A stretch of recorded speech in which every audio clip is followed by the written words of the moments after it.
entire political agenda and a certain ugly kind of politics, lying to and screwing over working people so that they can steal from our health care and Social Security and veterans care to pay for tax cuts for the wealthiest and bailouts for their crypto billionaire friends. There's a word for this: corruption. And seeing all of this stack up, how overwhelming and brazen and selfish this all is, and the constant barrage of headlines and phone notifications pinging all day long, it's enough to make even the best of us give up. It's enough to make anyone want to give in to despair. And trust me, I get it. And that is by design. That is by design.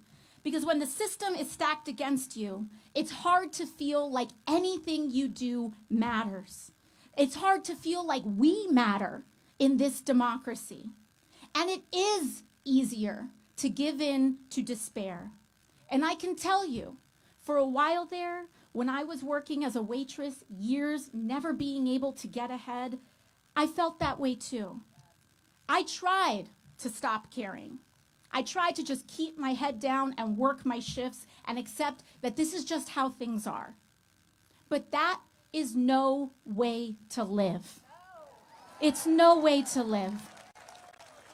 And what I do know is that the working class does not have to live like this. In fact, we cannot live like this. And Donald Trump sees the immense pressure that working people are under. But his answer is to create an America where every man is for themselves. Now that he's in power, we can see it clear as day. He's handed the keys to Elon Musk and is selling this country for parts to the richest people on the planet for a kickback. And in exchange, they will bankroll his campaigns and those of his allies. They scratch his back, he scratches theirs, and the rest of us are left behind. And the clever thing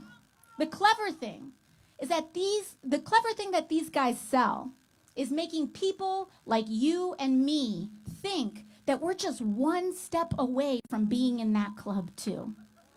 Grind set mindset, right? Except their spoils are not earned. They are not working for these billions. They are stealing these billions. Just look at what Elon Musk and Donald Trump are doing to our health care, our veterans benefits, and Social Security. In order to pay for even more tax cuts for billionaires, they are slashing the programs that we have spent a lifetime paying into. And mind you, even if you aren't on Medicaid or Medicare, it raises your private insurance costs too. So every single House Republican voted to cut Medicaid. And now they're all scared. They're saying, we didn't say that. We didn't do that. Also, let me tell you something. If I ask you, let me see. Do we have a kid around here? Okay, can I ask your son a question? Very simple question. What is 10 minus 4? I didn't say 6. I didn't say 6. That's what Republicans are doing with this budget. And what's your name? Bryce? Bryce's life depends on Medicaid. And all of us are here for Bryce, aren't we? That's what this is all about. That's what we're here for. We're here for Bryce. We're here for Bryce's mom. We're here for you. We're here for me. Because at some point, every one of us is going to need help. Every one of us. There's not some other people or every one of us. And that's what community is about. And in order to pay for even more of those tax cuts for billionaires, they're slashing programs like the Medicaid that Bryce relies on. And every single Republican voted for it. You see, these budgets aren't just fights about numbers. They are fights over our values that define us as a country. Medicare, Medicaid, and Social Security were promises that we as a people have made to each other about what kind of country we are and who we are. It's not handed down from a politician or a billionaire. This is about the promises we make to each other. From neighbor to neighbor, from father to daughter, from friend to friend. You see, these budgets, again, they aren't fights about numbers. And these promises don't come from politicians. They come from us, And they are promises that we make to each other. So to me, the strength of our country is not just measured by the height of our best days. It's also about who's there for us on our worst day. And that is why I'm here with you today, Las Vegas. So let me share with you exactly what I mean. Because when they like to call us radical, and what they like to call me as radical, I believe is common sense.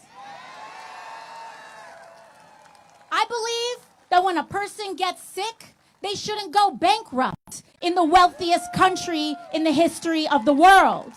Common sense. I believe that a minimum wage should cover the minimum cost to live. Common sense.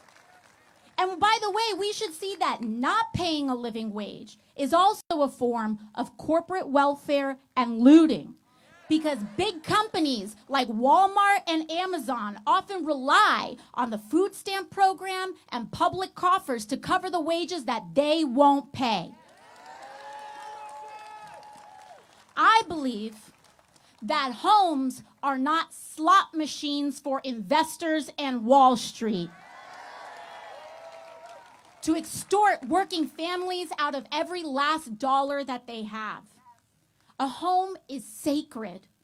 And when your landlord jacks up your rent by half overnight, or housing prices skyrocket because Wall Street treats our housing market like a casino, your government should fight for your ability to keep an affordable roof over your head. And finally, I believe our elected officials should take on abuses of corporate greed everywhere they find it. We must get big money out of politics and make clear that our country is not for sale. And that is why I don't and never will take money from lobbyists and corporations.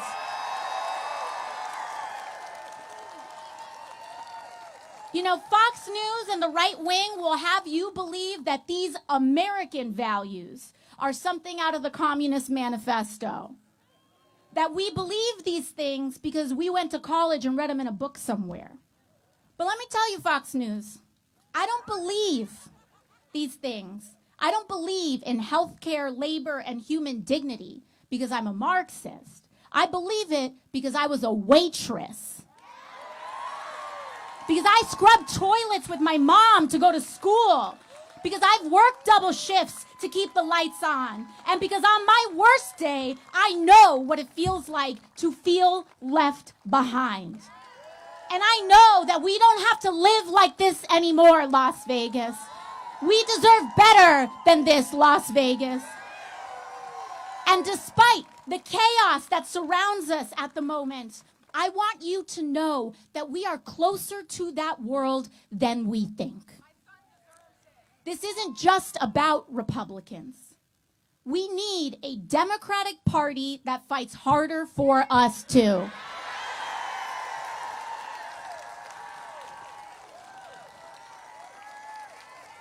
But what that means is that we, as a community, must choose and vote for Democrats and elected officials who know how to stand for the working class.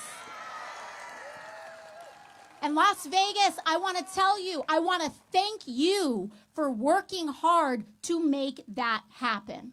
You all have put in the work out here. Your representative, Stephen Horsford, is a culinary union member. You did that. You did that. And it shows, because last week, when other Democrats caved, your representatives, Stephen Horsford and Senator Jackie Rosen, stood strong against the pressure in D.C. and voted against the Republican spending bill that cuts billions from programs for the working class and for our veterans exposed to burn pits. Representative Susie Lee and every Nevada House Democrat voted no too. So I want to thank you. Your state is pulling its weight out here. But we need more like them with the courage to brawl for the working class. So we must defend them, but we can't stop there. Thank you. I want you to look at every level of office around and support brawlers who fight, because those are the ones who can actually win against Republicans. Let's be real about that. And beyond elections, our task is also to build community. I'm talking about block associations, volunteer groups, causes around you. That is the connective tissue, because community is the most powerful building block we have to defeat authoritarianism and root out the corruption in the White House. So I'll end where I began. We might all come from different places, but we share a lot of the same experiences. So to all those who came here today unsure of whether or not this is where you belong, I want to say that you do. You do belong. No matter who you voted for, no matter if you know all the right words to say, no matter your race, religion, gender identity, or status, no matter even if you disagree with me on a bunch of things. But if you are willing to fight for someone you don't know, you are welcome here.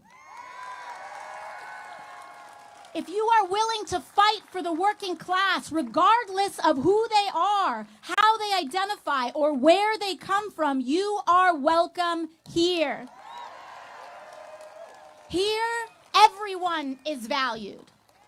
But I will say this: those leaders on either side of the aisle who are willing to put their fellow Americans down so that they can get ahead or feel better about themselves, they may best find a home somewhere else. Because in this house, we stand together. Because here we know that together without exception is the only way that we can win. So no matter how you identify or what you believe, especially out here, if you're a trans kid or a family of a trans kid, an LGBT family, we can't throw you under the bus in order to win. In fact, we can't win without you. And I want you to know that the world needs you. And I hope you see this movement is not about partisan labels or purity tests. It's about class solidarity. The thousands of people who came out here today to stand here together and say our lives deserve dignity and our work deserves respect. No matter who we are or where we come from. And we are here to make a sacred promise to each other and to kids like Bryce.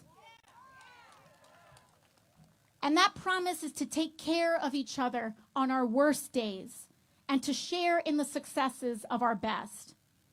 And it's my honor today to introduce someone to you who spent his life trying to bring us together. Because together, we will win guaranteed health care for every American. Together, we will win living wages for all. We will win a better future, and we will win a better world.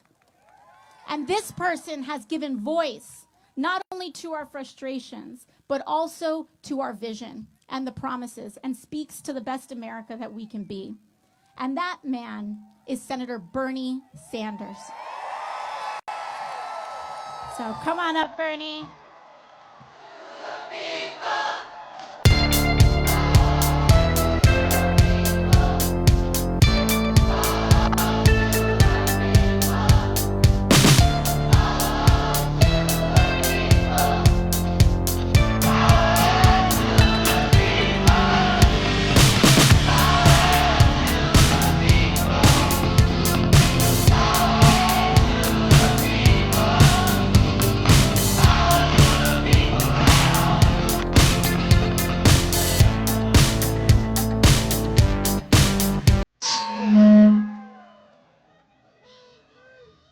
This is a great turnout. In fact, I've been to Las Vegas a number of times. This is by far the largest turnout. Thank you very much.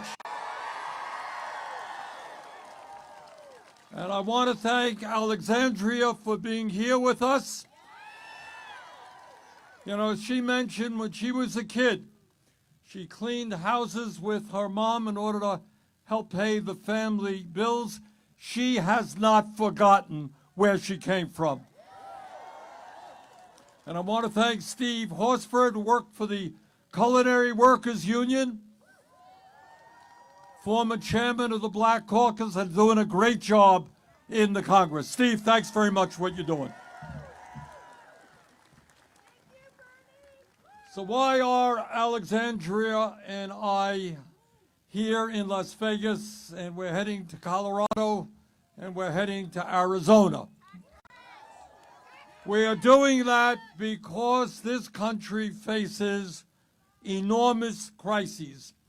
And how we respond to these crises today will impact not only our lives, but the lives of our kids, future generations, and in terms of climate change, the very well-being of the planet. And so today we are here to say very loudly and clearly, no, we will not accept an oligarchic form of society where a handful of billionaires run the government.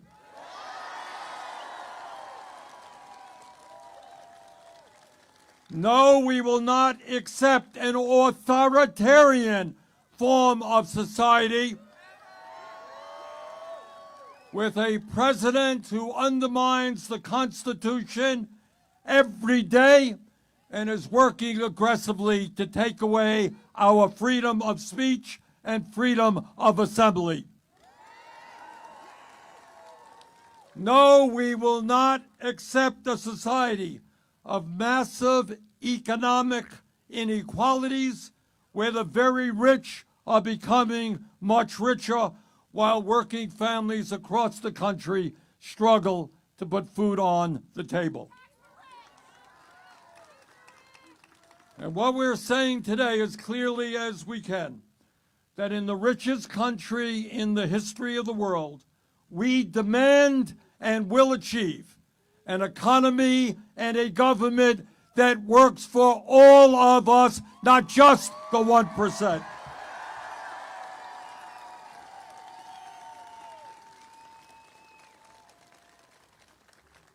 It seems to me that before we can effectively determine the best way forward, it's important to do what is very rarely done in Congress or in the corporate media. And that is to have a frank discussion about the economic and political realities facing our country. So let's do something really radical. You ready? Let's tell the truth.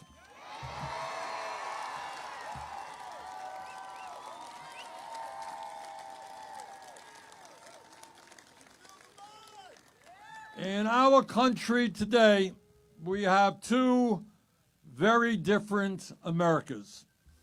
In one of those Americas, the wealthiest people have never, ever in the history of our country had it so good. People on top are doing extraordinarily well today. We have more income and wealth inequality in our country than we have ever had. The three wealthiest people in America, Mr. Musk, Mr. Bezos, Mr. Zuckerberg. You know those guys. Those three people alone own more wealth than the bottom half of American society, 170 million people. Three people, 170 million people. The top 1% now owns more wealth than the bottom 90%. And CEOs of major corporations now make 300 times what their average workers make. But it's not just income and wealth inequality. Today we have more concentration of ownership than we have ever had. While the profits on Wall Street and corporate America soar, a handful of giant corporations dominate sector after sector, whether it's agriculture, transportation, media, financial services. Small number of very, very large international corporations dominate. And they charge us outrageously high prices for the products they sell us. If you could believe it, 3 Wall Street firms, 3 firms, BlackRock, Vanguard, and State Street, combined are the major stockholders of 95% of American corporations. And let me say this, the 1% live completely and isolated lives from the rest of this country. They have no clue what is going on in the real world. They live in their mansions and their gated communities. They fly around the world in the private jets or the helicopters that they own. They have well-trained nannies taking care of their babies. They send their kids to the best private schools and colleges. Sometimes they take vacations, not in a Motel 6, not in a national park, but in their very own islands that they own. And for the very, very richest, they have fun flying off into outer space on their very own spaceships. And maybe they should stay there. So that is one America, an America where people live with tremendous wealth and tremendous luxury. They have it all. But there is another America, the America that you know and the America you live in. And in that America, 60% of our people are living paycheck to paycheck, and millions of workers are trying to get by on starvation wages. Unlike Donald Trump, I grew up in a family that lived paycheck to paycheck, and I know, as you know, something about that reality. And it is a reality that I will never forget. And I have a feeling as I look out at you today that many of you know that reality. Now here's something that we don't talk about too much. What does it mean? What does it mean to live paycheck to paycheck? Tell me. What does it mean? Robbing Peter to pay Paul. Oh, raise your hand. Let me get to some people. Yes. Going without. Yes. Knowing how to figure out how to pay your credit card when interest rates are 20% if you're delinquent, right? Yes, ma'am. How to put one's kids through college. Yes. Wanting to buy a house. How are you going to ever figure that one out? Yes, sir.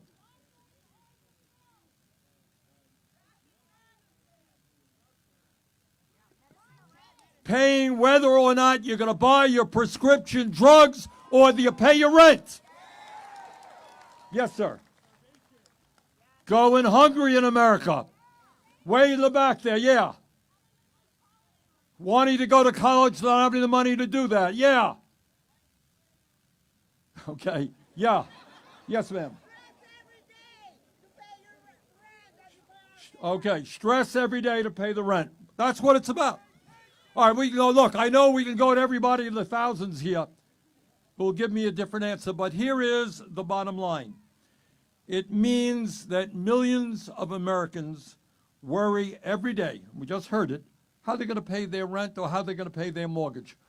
And as Alexandria mentioned a moment ago, all over this country, the cost of housing is soaring. So what do you do if you're living paycheck to paycheck and your landlord raises your rent 30%? You got to figure out where you're going to go. If you have a kid, you got to find another school. It is a disaster.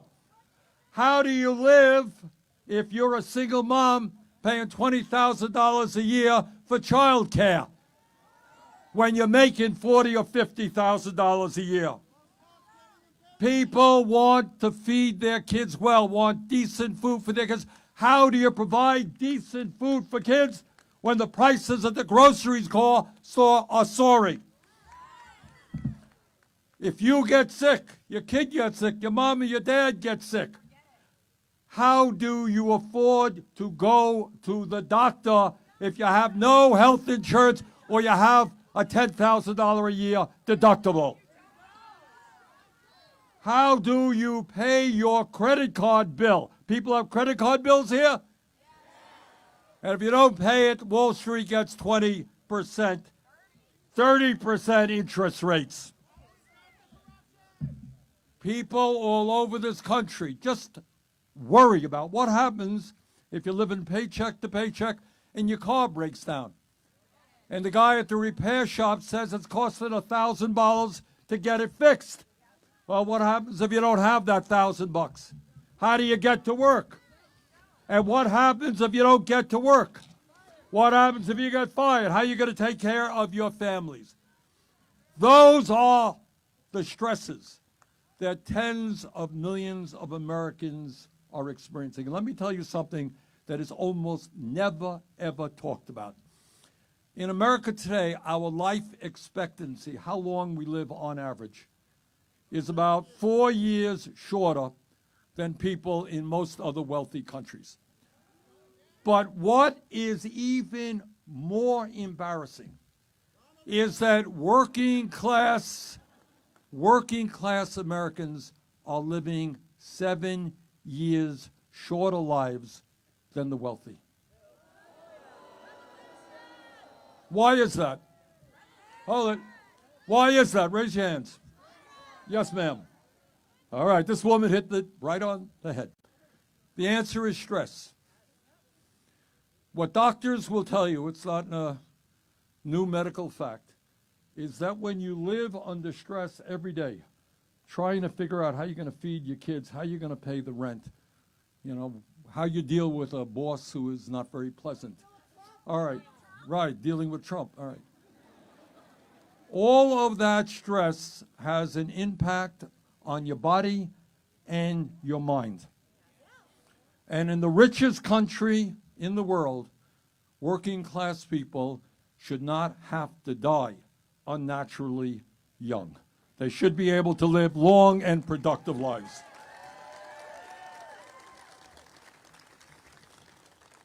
But the issue that we're dealing with in America now is not just income and wealth inequality, and it's not just the stress that working people are feeling. Today in America, we are the only major nation on earth that does not guarantee health care to all people as a human right. Despite spending twice as much per capita, it's not that we're not spending enough money. We're spending a fortune, $14,000 for every man, woman, and child. Despite that, 85 million Americans are uninsured or underinsured. All right, raise your hand if you have a high deductible. Ha! There it is. In America today, 60,000 people die because they don't get to a doctor on time. Got it? And the reason is that I talk to doctors. People walk in much sicker than they should be. And they say, doctors say, well, why didn't you come in here when you first had felt your symptoms? Answer is, I had no health insurance or I had a high deductible. Health care is a human right. And together we are going to stand up and finally pass a Medicare for all single-payer program.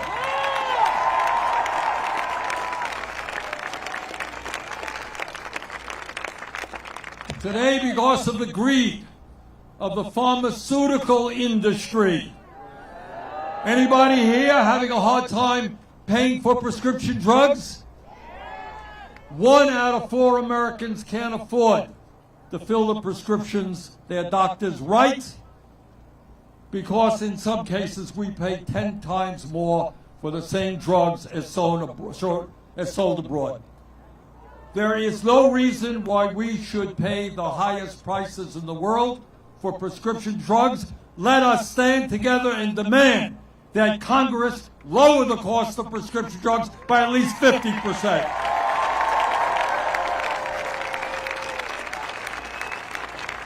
All over this country, we've got a housing crisis. Got a housing crisis here in Las Vegas? It's not just that we have 800,000 people who are homeless. That's bad enough. But you got 20 million people in America paying 50% of their limited incomes for housing. We got an education crisis, child care, dysfunctional, very expensive. The workers there make low wages. Public education doesn't have enough money to attract the teachers that we need. And millions of young people are struggling to figure out how they are going to get a higher education. And in terms of climate change, we now embarrassingly have a president who believes that climate change is a hoax, which means that we're going to fall further and further behind in trying to save the planet. So why is all of this stuff happening? Why are we the only country that doesn't guarantee health care? Why are the rich getting richer and working people struggling? Boy, it's a smart audience. You got it. You know, we all know, it's true in Vermont, and I'm sure it's true here. We all know people who are dealing with addiction, right? Drug addiction is a horrendous problem. I think we lost 100,000 people because of drug overdoses. We know people who are alcoholic, who need more and more to drink. We know people who can't control themselves with food or tobacco. But I will tell you that the worst addiction in this country today is the greed of the oligarchy.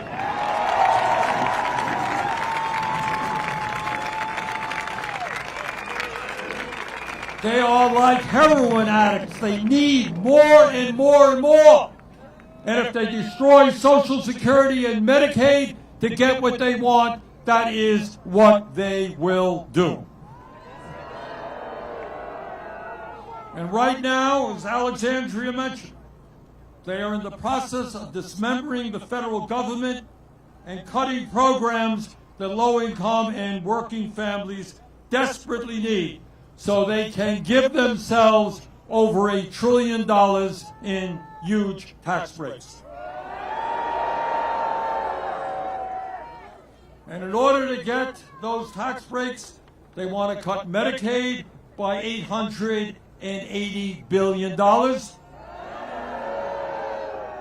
They want to destroy our Social Security system at a time when 22% of seniors are trying to get by on $15,000 a year or less. What they are trying to do, lie about Social Security. Some of you heard Trump say, oh, all these people, 150, 200 years of age getting Social Security. Total, absolute lie. Well over 99% of the people in this country who get those Social Security checks pay for those checks. We got any veterans here today?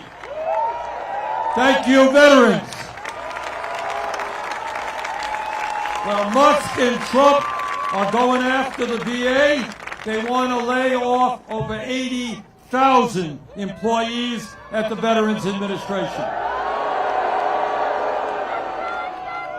That will result in lower quality health care and delays in veterans getting the benefits to which they are entitled. Trump and Musk, right now, today, they're trying to dismantle the Department of Education.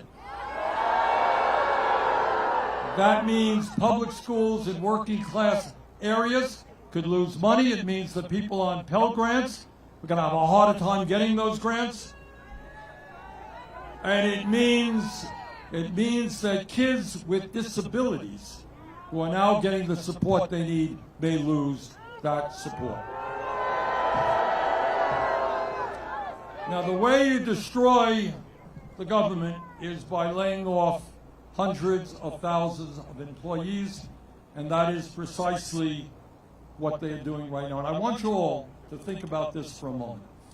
I know we all feel badly for those federal employees, people who have worked for the government for years, devoted their lives to public service, and you have Musk coming along and say, oh, we've determined your performance is poor, you're out of here, goodbye. Now, I know a lot of people feel sympathy for those employees, but I want you to think about something. If Musk and his friends can treat federal employees like that, you worked here 20 years, you're out of here, goodbye. What do you think that they will be doing to workers in the private sector when artificial intelligence comes to take your job? Now, technology in itself is not a bad thing if it works for working people, not just the people on top. But it is not just domestic policies of the Trump administration that we've got to fight.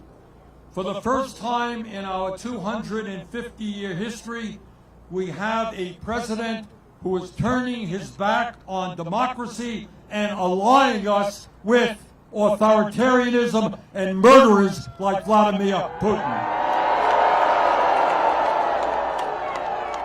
No, we must not abandon the people of Ukraine who were invaded, Mr. President. Ukraine did not start this war, Russia did. Our country must always stand for democracy, not dictatorship. And no, at a time when Netanyahu is waging a horrific war against the Palestinian people, our government must not provide another nickel to that murderous government.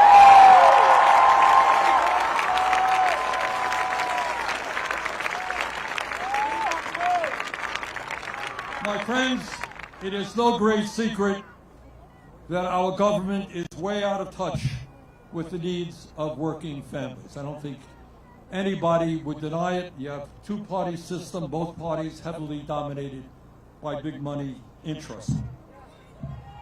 So our job in the coming weeks and months is not just to take Trump on in every step of the way, but it's to do more. It's to have a vision for where our country should be going. As the wealthiest nation on earth. To begin, it's important to know that we are not going to make the changes we need so long as we continue to have a corrupt campaign finance system. It is not democracy when Musk himself can spend $270 million to help elect Trump and then become the most powerful person in government. And there are billionaires in the Democratic Party also playing a major role. Our job is to overturn this horrendous Supreme Court decision on Citizens United and to move this country to public funding of elections, one person, one vote, not billionaires buying elections.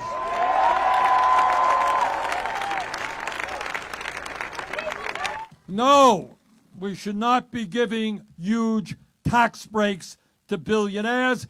On the contrary, we've got to demand that they start paying their fair share of taxes. No.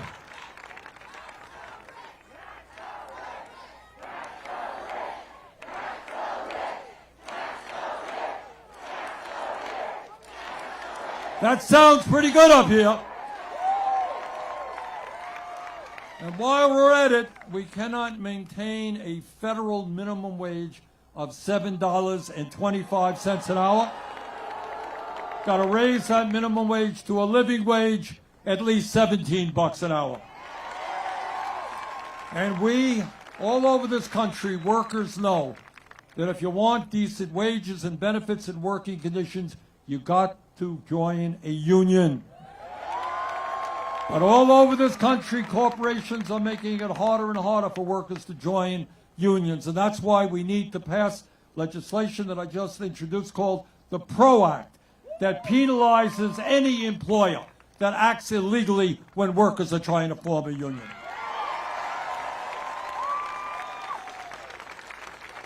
Together, we're going to stop the cuts to Social Security. Instead of cutting Social Security, we're going to expand Social Security benefits. Instead of making massive cuts to Medicaid, we're going to join every other major country on earth, guarantee health care to all, through a Medicare for all single payer system. And in the wealthiest country on earth, you know what? Nobody should go homeless. Nobody should pay 50% of their income in housing. We can create millions of jobs by building 4 million units of low-income and affordable housing and stopping corporate landlords from jacking up rent prices. I grew up in a rent-controlled apartment. Seems to me that's a pretty good idea. And in a competitive global economy, we need the best educated workforce in the world. All of our young people must have the ability to get a higher education by making public colleges and universities and trade schools and universities tuition free.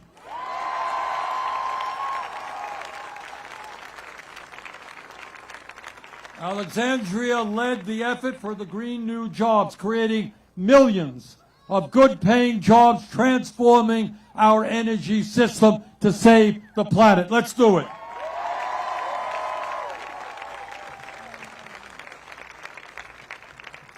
Now, I know that there are a lot of people here in Las Vegas and around the country who are feeling despair and anxiety about what's happening in D.C.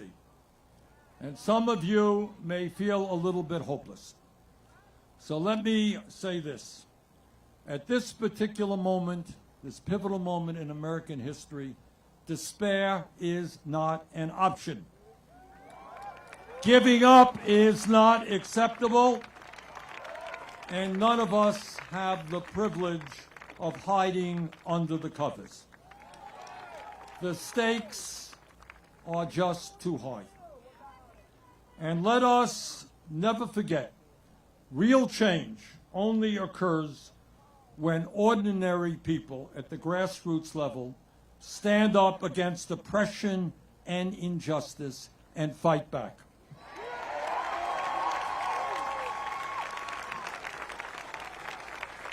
That is the history of our country from way back when. When this country was first formed, you had people here who took on the most powerful person in the world, the King of England, and the entire British Empire. And you know what? They won. In the 1840s, you had people in the abolitionist movement standing up and saying, slavery is not acceptable, it's horrendous, it's horrific. They had to take on the great power of the slave owners. And we fought a war where hundreds of people, hundreds of thousands of people died. But we won. Slavery was abolished. In the early part of our century, workers who were overworked and underpaid demanded to form unions. Some of them were killed, they were fired, they were beaten. But they stood up for the trade union movement, and they won and helped create the American middle class. In the 1930s, we had a depression. 25% of America was unemployed. But people stood up, elected a great president, Franklin Delano Roosevelt, transformed the government, and we managed to end the depression. In 1941, this country was attacked at Pearl Harbor. Our military was weak. We had to fight a war on two fronts. Yet, because the nation came together and we produced the planes, the guns, the tanks that we needed in 2.5 years, that war was essentially won. So what I am saying to you is that this is not the first time we have faced crises. And what I believe from the bottom of my heart is the American people do not want to see a handful of billionaires running this country.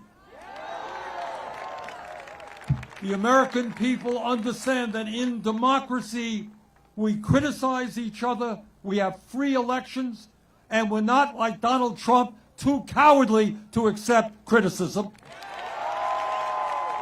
American people do not want to move us toward an authoritarian society. The American people understand that there's something very wrong today when so few have so much and so many have so little. So my view is that while I am not a mathematician, I do know that 99% is a hell of a lot bigger number than 1%. And I believe from the bottom of my heart, if we do not let Trump and his friends divide us up by the color of our skin, or where we were born, or our religion, or our sexual orientation, if we stand together as one people, fighting for justice, there is nothing that we cannot do. Trust me, I work in Washington and I know the power of the oligarchs. They are very powerful.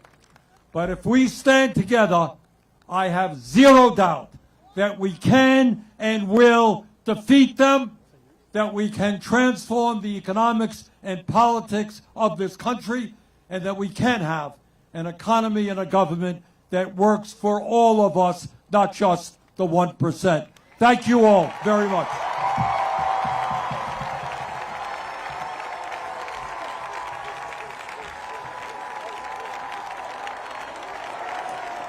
Stay right here. They're coming up.